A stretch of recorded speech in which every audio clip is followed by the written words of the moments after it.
আমার এই মডেলটা পড়াশোনায় এত ভালো, এত ট্যালেন্টেড যে আমি বলে বোঝাতে পারবো না। তো যাই হোক, আমার এই মডেলটার কিছু ভিডিও আমি পোস্ট করেছিলাম ইউটিউবে 20 থেকে 30টা কমেন্ট এসছে যে দিদি মেয়েটা এত কালো দেখতে, মেয়েটা খুব বাজে দেখতে, ই বাবা তোমাকে কি বিচ্ছিরি লাগছে। মানে আমি জাস্ট শুনে শকড হয়ে যাচ্ছি যে পৃথিবীটা কোথা থেকে কোথায় চলে গেছে। আর মানুষ এরকম কমেন্ট করছে গায়ের রঙের ওপর। এটার থেকে লজ্জার আমার কিছু হতে পারে না যে একটা মানুষের রূপ নিয়ে এটা বিচার করছে। তো মানুষের গুণটা ইম্পর্টেন্ট নয়? যদি তোমার কাছে রূপ থাকে, গুণ না থাকে, তাহলে কি হবে?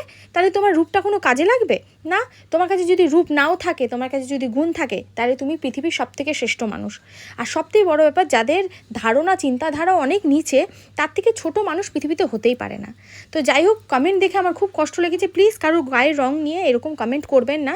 মানুষের গুণ নিয়ে নয়, রূপ নিয়ে বিচার করে দেখবেন। যাই হোক, ভিডিওটা ভালো লাগলে অবশ্যই কমেন্ট করবে আর শেয়ার করতে ভুলবে না। টাটা সবাইকে, সবাই ভালো থেকো, সুস্থ থেকো।